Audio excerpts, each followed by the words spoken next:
Awesome. That was it? Yeah. Cool. Okay. Awesome. So, what's up, Corbin? What's going on, man? How you going? So welcome to Unzipped. It's just kind of like a podcast-ish show. Get to know the people from fucking Florida. Yeah. Basically. Is it cool if I cut a little bit while I do this? Yeah, no, for sure. So, just like all the other guests, I don't know jack shit about you. That's why I'm here to learn and figure out how you got into this and why do you do what you do. So I think getting your background would be pretty dope. I don't know if you want to start with that. Sure. Yeah.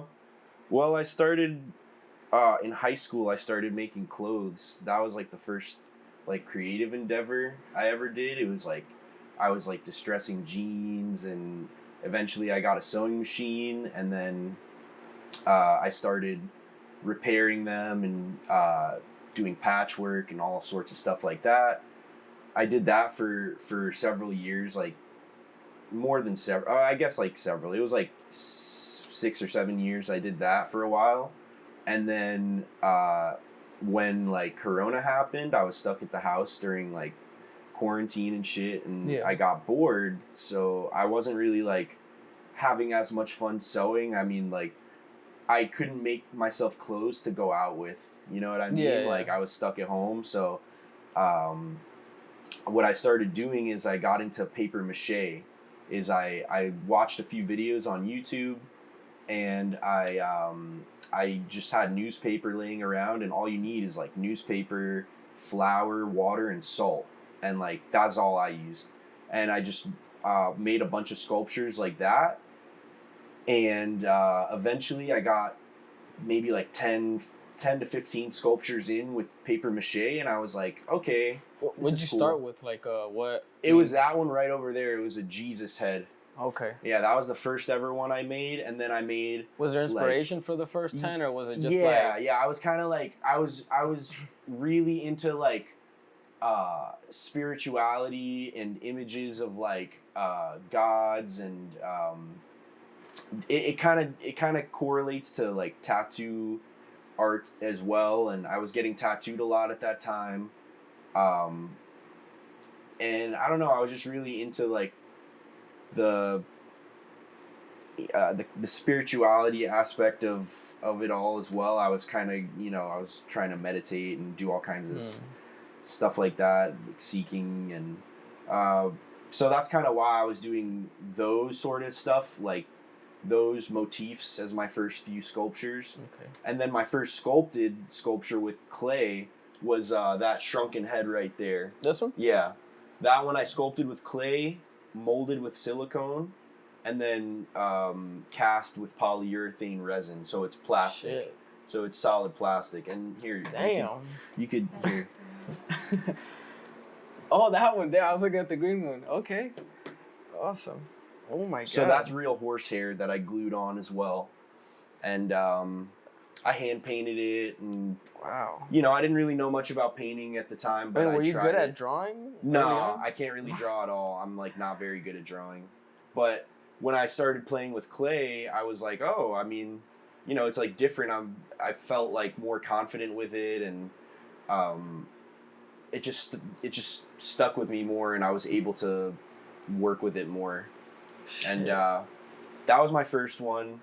And from there, I was like, okay, like I'm just gonna scale up and just gonna start doing this on a larger scale and learn how to make a wearable mask. And then that was like kind of what I started trying to learn next after that. My first wearable mask attempt was a failure. I like bought that head form over there. It's that gray bodice thing that the demon mask is sitting on.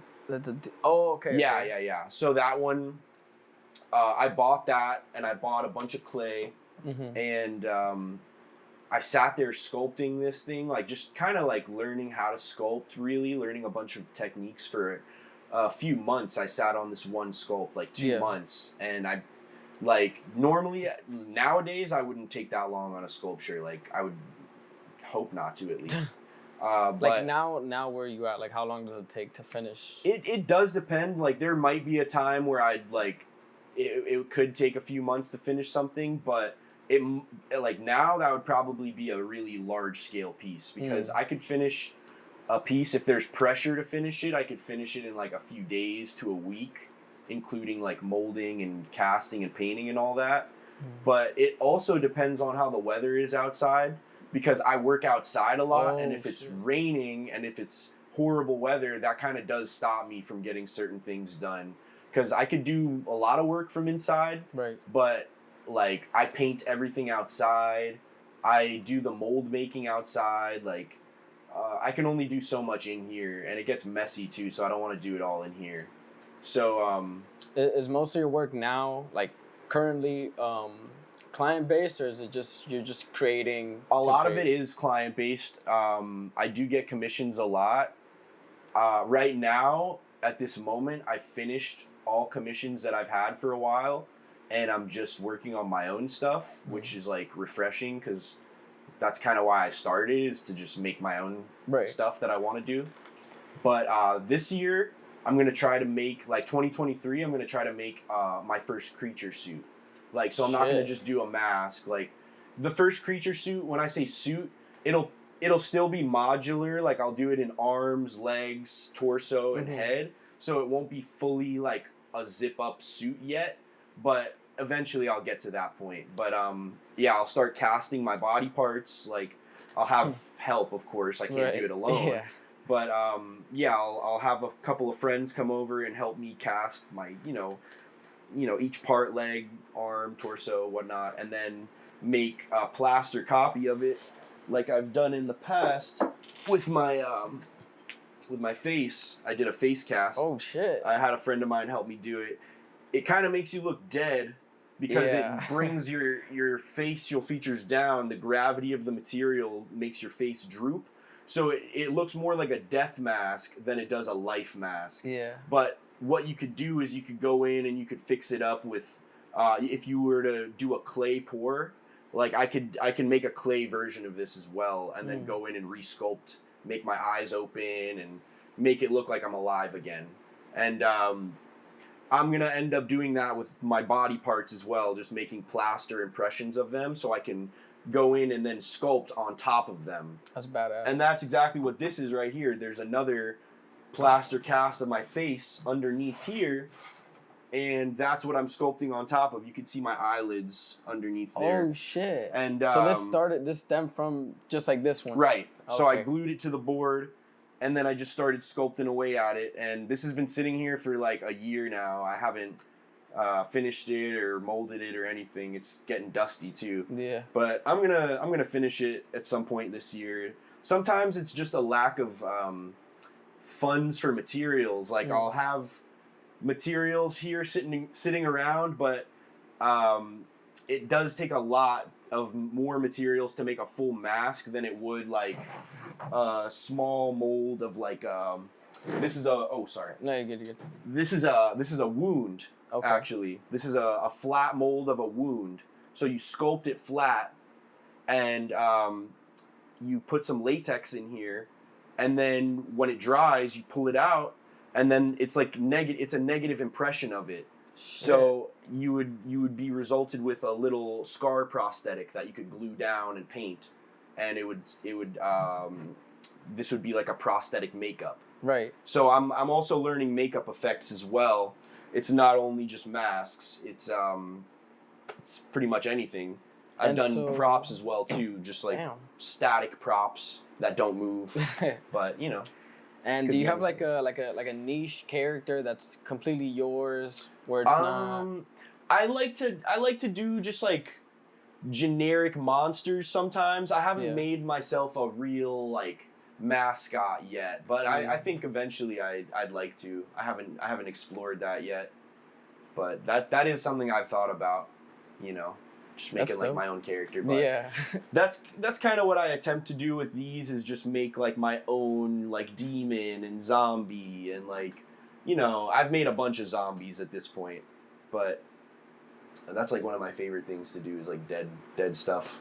I mean, from what I can see, this does stem from old films, right? Yeah, okay. Yeah. These ones, I like to make these a lot just because they're fun to paint. The creature from the Black Lagoon. I sculpted that one last year, and it's just a latex mini mask, just for display like that. Yeah. Now that one's the first copy I finally decided to keep. I've made a whole bunch of these over the year that I've been making them. And so how'd your parents feel when you were doing this? Because I mean, me with YouTube, even that, like I feel a little insecure to bring up to my parents. So like, how was that process? You in high school, were you open about this? With your parents? My mom has craft supplies laying all over the house. Like she does mosaic work, and she used to do scrapbooking. She makes cards now. She does all sorts of crafts. So she encouraged it like very highly. My dad is a guitar teacher, so even though it's not necessarily craft based, he's very encouraging of like any creative endeavor I've always done. So both of them have been very on board with pretty much everything that I've done creatively. It's just they want me to they want me to make a living at it. It's not just like, oh yeah, no, that's great, but it has to like pay too. Yeah. So I've always tried to like in a way monetize what I'm doing, not necessarily because like I want to monetize everything, but like it comes with it. Yeah, you got to pay the bills somehow, and it's more fun than doing like a day-to-day job because. With this stuff, I've been making as much as I could off of like a part-time, which is like great, Yeah. Like I was working part-times and like I hated it. And, I was looking forward to a time where I could like just work on my stuff and make it work, Yeah. And, it has its slow points, but like when I look at the numbers over the year, I'm like, damn, like I'm making it work. You see progress. Yeah, for sure. And I get paid more off of this than I ever could have off of clothing. Because, like, it's more niche. It's a more specialty kind of thing, You don't come across people that are sculpting, like, commission work for people every day, Yeah, the clothing brand stuff is pretty oversaturated. Yeah, at this point especially. Maybe, like, 10 years ago it wasn't quite as bad, but, like, it was still very saturated then, but it's, like, it's boomed. Yeah. It's boomed a lot. Yeah. And there's nothing wrong with that. Well, I mean, it does kill the quality of, of clothing. It's just that, it's when there's so much in the same market, it kind of like, it's like everyone is grabbing for your sales and attention. It's like, where do you give it to? Like, what's the genuine brand that I want to give my money to nowadays, exactly, It's like, that's kind of why I fell back on that, and I'm like, I'm just going to do art. I just want to be an artist, It's like there's more of yourself in it, and I think people can like understand and see that people are way more receptive to art than like just like money grab clothing. I don't know. Like no, I understand 100%. So my girlfriend here told me that you actually were at Art Basel? I didn't actually this year. I didn't do any Art Basel stuff. But which event were you talking about? Oh no, I didn't say it was Art Basel. I think you had like an opinion on Art Basel. Oh, the opinion. Oh, an opinion. Okay. Oh, all right. Sorry. Okay, yeah. Well, I think a lot of people that live around here just have started to feel like Basel isn't really like a genuine thing anymore. It's more of like I've always hated that shit. Yeah. At one point it was cool, but it's like a total marketing ploy for big companies to like just throw parties and just make extra money. 100%. I don't know. I don't see even like people that I know thriving during Art Basel very much anymore. Like it used to be pretty big for locals, but now it seems like harder for locals to even throw events down here. It's like not centered around them. Yeah, that's a good point, honestly. Yeah. That's just from my perspective. No, I think you are right. Because I was invited to certain events. I was invited to one event to vend, and it ended up getting canceled.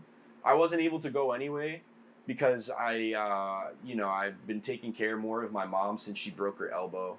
Okay. the a couple weeks ago, but that's that's been keeping me home a little bit, but it's not too bad. I'm a family guy,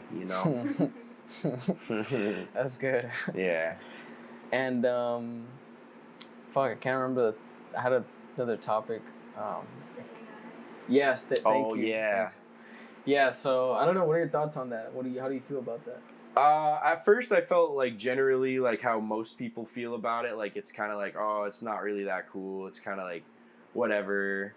And I saw a point actually yesterday that somebody brought up that he was saying a lot of people that are now anti-AI, that are taking this anti-AI stance, he was calling them hypocrites because a lot of the people like me that make masks of characters that exist in movies or TV shows, for example, he was pointing out that we didn't, or people that do it weren't the ones that designed it. So to create stuff and sell it in a way is hypocritical. That was his stance. Yeah. I could understand that, but at the same time, a real person sat and made it. So it's not 100% how I feel, because AI is only pulling from other artists' art. Yeah. So, if you're the one that's creating the stuff and it's like you're creating the pool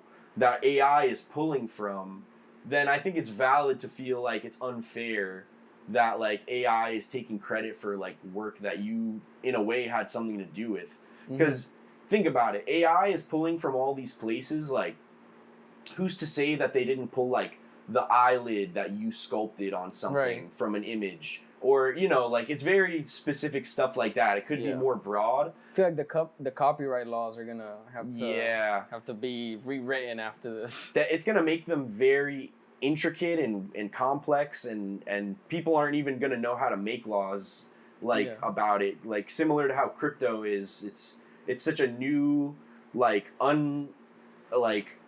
people don't understand it yet. I feel like crypto's over with. Yeah, I don't. That's a whole other thing. I never was a big crypto guy. Yeah. I traded like a tiny bit, and I was like, I'm not gonna do this anymore. It sounded like a good idea at first, but after the years went on, it's just like, I don't know. Yeah. Like maybe for drug dealers, I guess, if you don't want your shit registered or. Right. It's just interesting now seeing how like I have a friend doing an NFT project, and he keeps me kind of up to date with all this stuff, and it's interesting seeing how people value art tied into this currency that like you don't even understand yet, and it's like you don't even know if it really has a value. Exactly. It's like, because gold has value, and like the tangible dollar has value because it's tied to a tangible thing. When it's a non-tangible, non-fungible thing, it's kind of like, where does the value stem from then? Right. I get the idea that it's a created coin, it's mined, it's energy that was actually mined, it's not nothing. I have a very vague understanding of it, but it's also like, why is it valuable? Like, I don't know. Yeah. That makes my head hurt. I don't really like all that shit. But yeah, I think AI as a whole is just gonna strip creativity away. Because I mean, now you can have an AI engineer your music. Oh yeah, I just think like, I really feel like we are going down that path where you're just gonna hear cyberpunk music at one point. I think it serves a purpose though. It has a purpose. It's like a tool if you use it like a tool. If it's not, I don't think it's something that'll really replace artists. I think it's something that you could use to it might replace certain jobs, but like the artist will always still have a purpose and a place, in my opinion. I mean, I kind of, the way I see it is like a calculator. Like they invented the calculator and it first started off as a tool, right? Eventually, like now, do you even actually do math? You hop on a calculator. I'm the wrong person to ask. I definitely. I'm horrible at math. I use a calculator, so I feel like it's gonna end up being a backbone for a lot of these people that want to hop into creative endeavors. There's like, could just use AI, Yeah, I definitely agree with that. It's like, it's a tool, but then people are gonna rely on it too much. Yeah. It's a good point. Yeah. It's just so new now that we don't know where it's gonna 100%. be in 5 to 10 years even. Yes. And I think, you know, it'll probably advance really far in that time frame as well.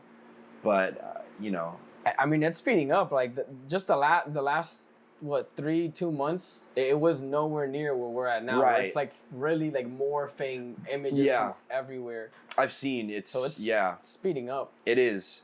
Technology is always advancing at like a crazy pace. Yeah. But no, I don't see myself using AI really anytime soon. Yeah. I don't really have a use for it. I'd rather just spend money to hire a concept artist in that sense, because that's something I want to do. Is like I have friends and like people that I look up to that I like their concept art, and I'd love to hire them instead of just getting a cheaper AI image that I don't know. It lacks a human touch. Exactly. Yeah, There's something about it that I love, the human touch, where you look at it in person and you could see little brush strokes, or you could see like sculpt marks. Right. Yeah. You know, it makes it kind of more beautiful in a sense, you know? Yeah. You look at this is something that every sculptor says, but it's true, is you go to a museum and you look at old statues and you go up close to them, and there's little marks and like things that are not correct, but not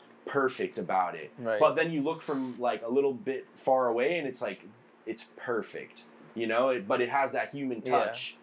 So it's like, you know, it has that value to it. It's hard to explain, you know. No, 100%. Some people don't really care about that, and they do digital art, and digital art is great. I love digital art, but it also sometimes starts to look the same. Like a lot of it starts to blend together, and I can't tell who did what. It's like, oh, that was from Nomad, or that was from Blender. I can tell that, but I don't know who did it.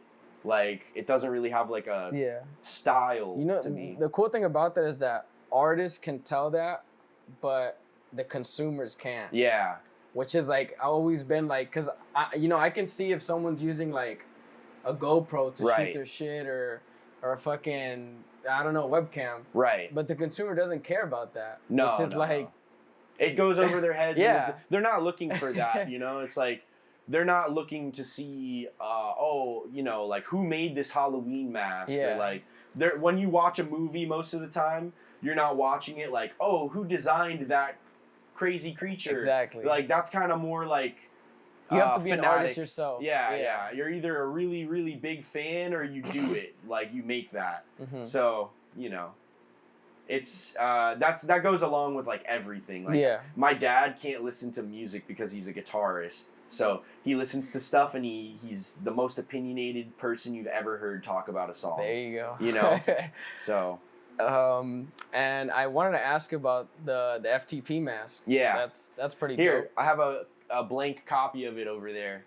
If you want to bring it in over here. It's right behind that. I never know where to look at. It's behind that zombie over there. Oh shit. Yeah. Okay. I'm scared of. Can I? No, grab it. It's rubber. It's like good. from the top. Yeah, grab it. Okay. Go for it. It's durable, dude. All right. Yeah. Here you go. So this is a blank copy that I made for myself just to display. So this was commissioned. Yeah. Okay. He hired me to make one copy, and this is just this copy is just for me to keep, you know, because. What's a good mask maker if he doesn't display his own work, you know? But, this is an old cartoon character from the Rocky and Bullwinkle show. It's Boris Badenov. And, a friend of mine sent me Zach's Instagram post asking, like, oh, who could make me a mask? So I responded, and I was like, oh, I could do that. So, he ended up hiring me. We talked on email for a little, and he hired me, and then we made the mask, and I sent it off, and that was that. And now a lot of people are responding to it and like it a lot. It's also the first time I've ever seen somebody make a Boris Badenov latex mask. I've seen the plastic, like, old school ones before. Right. Like, I think I found 1 or 2 of those. But I don't think I found anybody else that ever made a latex Boris Badenov mask.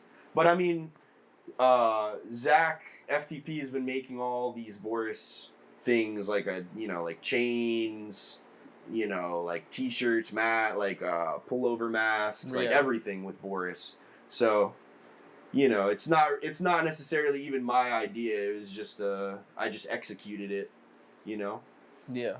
He did when he asked, it sounded like what he wanted was more of like half mask, like more of like the plasticky. Oh, and with with that with a like string. Yeah, and then he ended up having somebody else make one, but I didn't think that would really flatter the design very well, so I just took it upon myself to make it a full head. And he sent me 3D renderings of the Boris, and it had the full head sculpt, so I said, I have reference to work off of, I'd rather do it like that.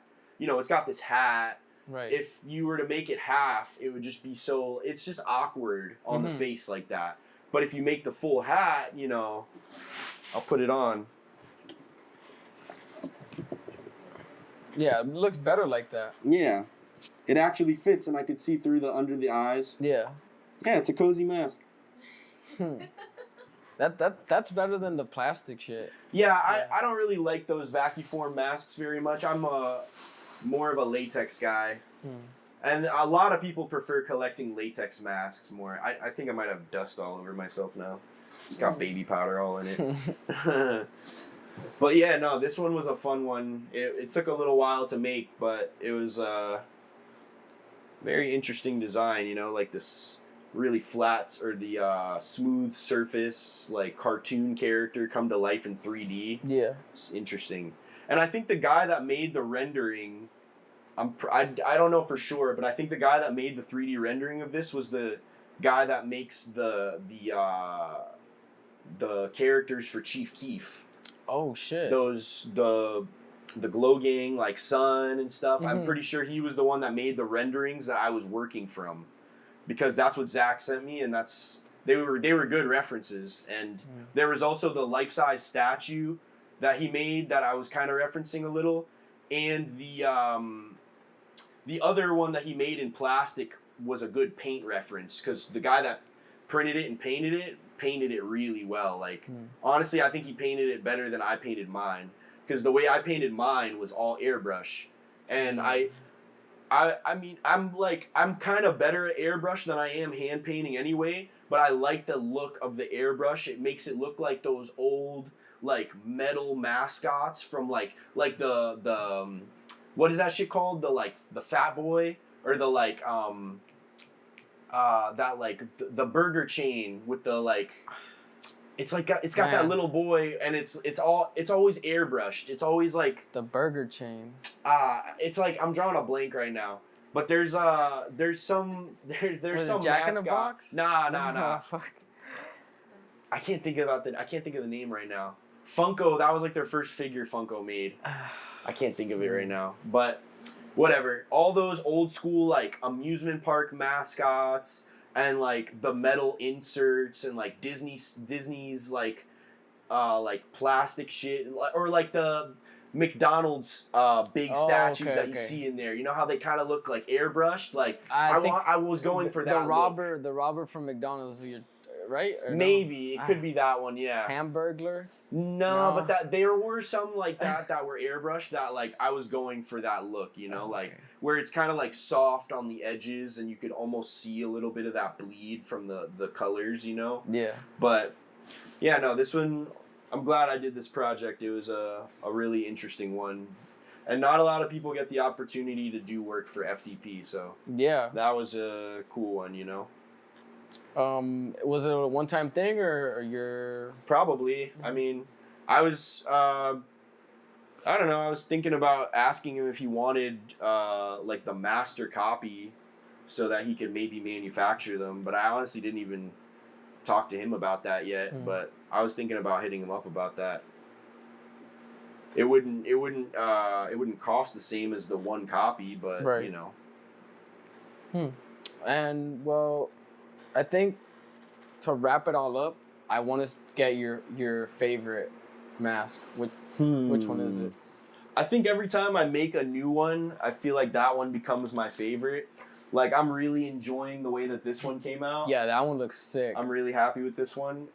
This one was a commission as well for a friend of mine. She's doing a music video, and she wanted a devil mask. So I made a couple of I made like a really small clay sculpt of one with a Cyclops eye, and I said, hey, how do you feel about this? You know, like as a Cyclops devil. And she was really receptive to it, so I said, okay, I'll do that. And then I went ahead and made the full-sized one, and sculpted that for a while, spent a little, I forget how long, maybe like a week and a half sculpting it or something like that. I took my time. Yeah. And I sculpted the horns separately, then those get glued in afterwards. Man, the detail on this one is phenomenal. Thank you. No, yeah, you can see all the pore detail up close. Holy shit. Yeah, it's different when you see it in person, you know? And on the back, it's a elastic strap because it's not a full head mask. It's it's like 3/4. But yeah, no, this one I was really happy with the paint job on the teeth too, because it came out just like that nice translucency. It's horns too. Yeah. No, yeah, I can see why this one's your favorite shit. Yeah, it's like it kind of happens every time I make a new one though. It's like I do a new one and I'm like, oh, this is my best work. And then, you know, a month goes by, I make another one, I spend a while doing that, and I'm like, oh, this is my best work. Like every time, without a doubt. But sometimes, it's not always like that. Sometimes I do them just for the practice of it, you know, like,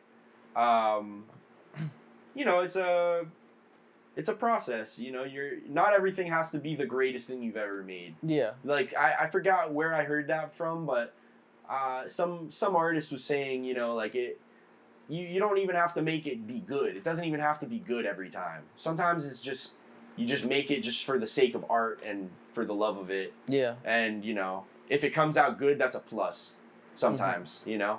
I hope everything comes out good, but usually that's not always the case. Yeah. You know? I mean, do you grade your work by the way that you see it or the way that others see it? I think more the way I see it. Okay. Like, if I can look at it and say, like, oh, shit, this looks like something somebody I look up to would have made, then that's kind of, like, for me, like, justification. Like, if I could look at my work and say, like, oh, like, you know, maybe such and such would, like, you know, give me approval on this or something, like mentors, you know, it's like, it's a mental thing. Yeah. But it's like my own version of those people in my head and myself that's like, you did good, kid. Yeah. You know what I mean? Like, telling myself that, like, oh, like, Rick Baker would like this one, but, like, he probably wouldn't. He'd probably be like, oh, no, it needs work. But, like, it's still just like I tell myself that to make myself like, oh yeah, you did good, kid. Damn, you're really like a student of this shit. Like, yeah, for sure. Yeah, I collect a lot of books on it. I watch videos. I buy DVDs. Like old material is the best material sometimes. You know, like old print as well. I love buying old magazines like Cinefex. Yeah. Or, you know, even like just old school crummy Monster Kid ones, like, you know, I can't even think of some of the names right now. I'm drawing a blank. But I have, you know, I have all kinds of print stuff I collect. Like Film Threat is a magazine from the 90s that I like. They still do digital stuff, but they're not like in print anymore. I don't think so. Well, I think that this was a great episode. Honestly, I got to know you in 30 minutes. Hell yeah. I'm glad. This is Eric Corbin. Yeah. And I had a great time talking to him. Yeah, I had a great time talking too. I hope you guys enjoyed this episode, and well, thank you. Yeah. Hell Peace. Yeah. All right.